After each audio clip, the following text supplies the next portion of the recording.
ओम नमः शिवाय। हर हर महादेव। जय शिव शंभू। हार्दिक स्वागत है आप सभी का फिर से एक बार हमारे चैनल एस्ट्रो ओम पर। दोस्तों, यह सारे उपाय पंडित प्रदीप मिश्रा जी की कथा से सुनकर सूचित किए जा रहे हैं, इसलिए वीडियो को अंत तक जरूर देखें और ध्यान से सुने। दोस्तों, 19 अगस्त से सावन का पावन महीना फिर से शुरू हो रहा है।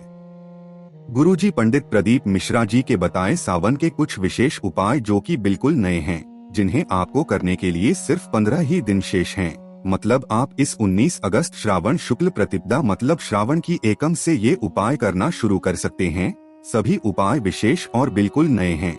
हम आपको वीडियो के माध्यम से भी सभी उपाय करके दिखाएंगे, इसलिए आप वीडियो के अंत तक बने रहें ताकि कोई भी उपयोगी आपसे ना छूटे। गुरुजी ने बताया, जीवन में अगर आपके कष्ट चल रहे हो, तकलीफ चल रही हो, बीमारियां चल रही हो, तो आपको इस सावन के महीने में कनेर का पुष्प को शिवलिंग पे अर्पित करना है। कनेर के पुष्प को शिवलिंग पे अर्पित करें। श्री शिवाय नमः शिवाय या फिर नमः शिवाय मंत्र का उच्चारण करते हुए कनेर के पुष्प को आपको शिवलिंग के ऊपर अर्पित करना है। गुरुजी ने किस प्रकार से कनेर के पुष्प को शिवलिंग पे अर्पित करने को कहा है, आप वीडियो के माध्यम से देखकर समझ सकते हैं। बढ़ते हैं अगले विशेष पंच पुष्प शिव महापुराण कथा में। गुरुजी ने धतूरा पुष्प शिवलिंग पे अर्पित करने को कहा था। अगर आप माता अशोक सुंदरी के स्थान पर धतूरे के पुष्प को अर्पित कर रहे हैं तो इस प्रकार से अर्पित करें कि खिला हुआ भाग शिवलिंग की ओर हो। आप वीडियो के माध्यम से भी देखकर आसानी से समझ सकते हैं कि हर उपाय आपको किस प्रकार से करना है। अगर आप शिवलिंग के ऊपर अर्पित कर रहे हैं तो इस प्रकार से अर्पित करें कि खिला हुआ भाग आपकी ओर होना चाहिए। इस प्रकार से धतूरे के पुष्प को शिवलिंग पे अर्पित करने से आपको मनवांछित फल की प्राप्ति है। अगर आपका व्यापार नहीं चल रहा है या फिर आपके रोग बीमारी है तो आप एक धतूरा शिवलिंग पे जरूर अर्पित करें। सावन में आप एक धतूरा रोज शिवलिंग पे अर्पित कर सकते हैं या फिर आप प्रत्येक सावन सोमवार को धतूरा शिवलिंग पे अर्पित कर सकते हैं। 19 अगस्त से ही आप धतूरा अर्पित करने के बाद एक कलश जल भी अर्पित कर सकते हैं, पर जल का आचमन ना करें क्योंकि धतूरा जहरीला होता है, इसलिए धतूरे पे जल चढ़ाने के बाद उसका आचमन नहीं किया जाता। पर धतूरा शिवलिंग पे जरूर अर्पित करें। यह रोग मुक्ति व्यापार वृद्धि के लिए किया जाता है। गुरुजी पंडित प्रदीप मिश्रा जी ने अपनी कथाओं में आंकड़े के पुष्प संबंधित कुछ अच्छे उपाय बताए हैं, जिसमें गुरुजी ने बताया है कि आंकड़े के पुष्प को आपको शिवलिंग पर कैसे और कहां पर अर्पित करना है। एक पर्पल कलर का आंकड़े का पुष्प होता है जो आपकी स्क्रीन में भी दिख रहा है। इस आंकड़े के पुष्प को आपको शिवलिंग पर माता अशोक सुंदरी के स्थान पर अर्पित करना है। यहाँ पर आप इस प्रकार से अर्पित करें कि खेला हुआ भाग जो होता है वह शिवलिंग की ओर होना चाहिए। आंकड़े के पुष्प को शिवलिंग पर विशेष तरीके से अर्पित करने का तरीका गुरुजी पंडित प्रदीप मिश्रा जी ने पंच पुष्प शिव महापुराण कथा में बताया था, जिसे आप इस 19 अगस्त से जो वापस श्रावण का महीना शुरू हो रहा है, श्रावण मास वापस शुरुआत हो रही है। प्रतिपदा की तिथि है, एकम की तिथि है, तो इस प्रकार से अर्पित कर सकते हैं। और शिवलिंग के ऊपर आपको इस प्रकार से आंकड़े का पुष्प को अर्पित करना है कि खेला हुआ भाग आपकी ओर होना चाहिए। वीडियो में देखकर आप समझ गए होंगे कि आंकड़े का पुष्प, कनेर का पुष्प और धतूरे पुष्प को शिवलिंग पे कैसे अर्पित किया जाता है। इस सावन के महीने में आप रोज या फिर भोलेनाथ के मंदिर में जाएं तो आपको एक गोल बाती के घी का दीपक प्रज्वलित करना है। जिस प्रकार से आप भोलेनाथ के मंदिर में रोशनी कर रहे हैं, भोलेनाथ आपके जीवन में सभी परेशानियों को दूर करके रोशनी कर देते हैं, अर्थात आपके जीवन में सुख समृद्धि देखने को मिलती है, वैभव देखने को मिलता है, घर से बीमारियां दूर होती है और आपके घर में धन वृद्धि देखने को मिलती है। इसलिए भोलेनाथ के मंदिर में आप सावन के महीने में गोल बाती का दीपक जरूर प्रज्वलित करें। साथ में 100 चावल मतलब अक्षत 108 अक्षत के दाने श्री शिवाय नमस्तु भीम बोलते हुए, नमः शिवाय बोलते हुए, ओम नमः शिवाय बोलते हुए शिवलिंग के ऊपर अपनी कामना करते हुए अर्पित कर सकते हैं। ये सावन का सबसे अच्छा और विशेष उपाय है, जिसे गुरुजी ने सावन में विशेष रूप से सभी से करने को कहा है। 108 की संख्या आप किसी की भी ले सकते हैं। आप मूंग के दाने भी ले सकते हैं, काले तिल भी ले सकते हैं, लौंग भी ले सकते हैं। आप अपनी आवश्यकता के अनुसार रोज बदल की चीजें भी ले सकते हैं या फिर एक सी चीजें भी पूरे सावन में अर्पित कर सकते हैं। सावन की एकम तिथि 19 अगस्त को है, तो इस दिन आप यह उपाय करके अधिक से अधिक लाभ जरूर प्राप्त करें।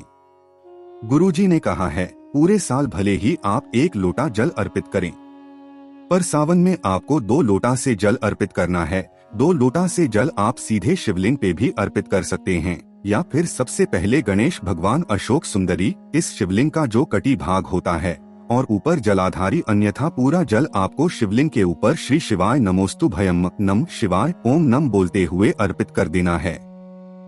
इसके बाद जलाधारी से गिर रहे जल का थोड़ा सा भाग प्राप्त करके अगर कोई बीमार है तो उसको आचमन कुंडकेश्वर महादेव का नाम लेते हुए करवा सकते हैं, अन्यथा उस जल का छिड़काव आप अपने घर पे भी कर सकते हैं। घर पे महादेव पर चढ़े हुए जल का छिड़काव करने से घर में पॉजिटिविटी भी देखने को मिलती है, घर में झगड़े नहीं होते हैं, घर के परिवार वालों का आपस में अच्छा संबंध बना रहता है। इसलिए शिवलिंग पे चढ़ाकर जल का पात्र कभी भी खाली नहीं लाना चाहिए। गुरुजी ने कहा है, आपको थोड़ा सा जल जरूर प्राप्त करना चाहिए। बीमार व्यक्ति है तो बीमार व्यक्ति को कुंडकेश्वर महादेव का नाम लेते हुए जल पिला दीजिए, अन्यथा अपने घर में उसका छिड़काव कर दीजिए। बढ़ते हैं अगले विशेष उपाय की ओर, जो कि आप सावन में रोज कर सकते हैं। आपको त्रिपुण्य बनाना है। बीच की 2 उंगलियों का उपयोग करते हुए आपको 2 लाइन खींचना है।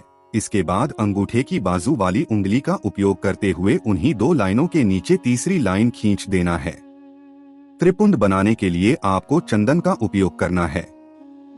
श्री शिवाय नमोस्तुभेयम नमः शिवाय ओम नमः शिवाय बोलते हुए शिवलिंग पर त्रिपुण्य गुरुजी ने बताया है, जो भोलेनाथ की शिवलिंग पर त्रिपुंड बना देता है, भोलेनाथ उसका हाथ पकड़ के उसे परेशानियों से बाहर निकाल लेते हैं और वह जीवन में आगे ही बढ़ता चला जाता है। इसलिए आपको त्रिपुण्य जरूर बनाना है। इस बात का आप ध्यान रखें, अगर विवाह नहीं हो रहा है तो 3 माह में शीघ्र विवाह के लिए, मंगल विवाह के लिए, अच्छे रिश्ते प्राप्ति के लिए गुरुजी ने बिल्कुल नया और विशेष उपाय बताया है। गुरुजी ने कहा, सावन में आपको एक विशेष उपाय करना है। 2 कलश जल आपको अर्पित करना है। अब सबसे पहले आप माता अशोक सुंदरी का शिवलिंग जो स्थान होता है, 2 कलश से जल अर्पित करने की शुरुआत वहां से करना है। मतलब 2 कलश से जल शिवलिंग में माता अशोक सुंदरी के स्थान पर अर्पित करें। इसके बाद बचा हुआ पूरा जल आपको शिवलिंग के ऊपर अर्पित कर देना है। मतलब शिवलिंग में सिर्फ 2 ही जगह आपको जल अर्पित करना है। एक तो माता अशोक सुंदरी का स्थान है, जो आप वीडियो में देखकर समझ सकते हैं कि कहां पे आपको जल अर्पित करना है। इसके बाद बचा हुआ पूरा जल शिवलिंग के ऊपर अर्पित कर देना है। मतलब आपको शिवलिंग पे सिर्फ 2 ही जगह जल अर्पित, एक माता अशोक सुंदरी का स्थान, दूसरा शिवलिंग के ऊपर। ऐसा हम शीघ्र विवाह के लिए करते हैं, मंगल विवाह के लिए करते हैं, मन चाहे रिश्ते की प्राप्ति के लिए करते हैं। काफी अच्छे रिश्ते की प्राप्ति होती है, जैसा महादेव चाहते हैं, और आपके जीवन में भी सुख समृद्धि देखने को मिलती है।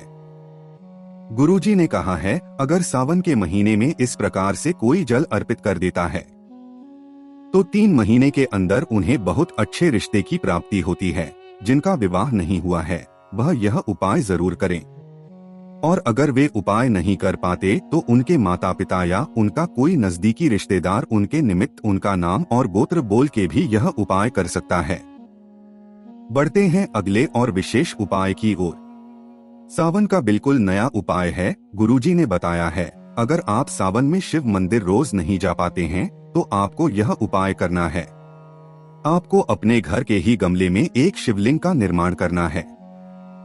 ऐसे पूरा शिवलिंग बनाने की जरूरत नहीं है कि आप जलाधारी भी बनाएं। शिवलिंग की पूरी आकृति बनाएं, ऐसा बिल्कुल बनाने की जरूरत नहीं है। बस आप एक गोल लिंग नुमा आकृति भी बना देते हैं तो वह भी है। गुरुजी ने कहा, आपको अपने ही गमले में, जो भी आपके पास गमला है, कोई सा भी गमले का उपयोग कर सकते हैं। सिर्फ तुलसी के गमले का उपयोग ना करें। तुलसी जी के में शिवलिंग नहीं बनाया जाता। कोई भी गेंदा हो, बेलपत्र हो, शमी हो, कोई भी गमला है, उसकी मिट्टी का उपयोग करते हुए आपको थोड़ा सा लिंग बना देना है। इसके बाद उसमें आपको जल चढ़ा देना है। पुष्प चढ़ाना चाहते हैं तो पुष्प भी चढ़ा सकते हैं, और इसके बाद पूजन करने के बाद 10 से 15 मिनट बाद उसी में उसका विसर्जन कर दीजिए। जी ने कहा, बस मात्र आप अपने घर पे ही इतना लिंग नुमा आकृति बना के उसका पूजन अर्चन करके उसके घर पे ही विसर्जन कर देते हैं तो भी भोलेनाथ की कृपा आपको घर से ही प्राप्त हो जाती है। और भोलेनाथ आपके जीवन से कष्टों को दूर करके घर में और आपके जीवन में सुख समृद्धि ला देते हैं। इस वीडियो में बताए गए उपाय से संबंधित अगर अभी भी आपके मन में कोई प्रश्न है तो ये प्रश्न आप कमेंट कीजिए, पूछ सकते हैं। मेरे द्वारा दी गई जानकारी अगर आपको थोड़ी सी भी उपयोगी लगी हो तो इस वीडियो को लाइक करके कमेंट बॉक्स में हर हर महादेव लिखना ना भूलें। ओम नमः शिवाय। हर हर महादेव। जय शिव शंभू।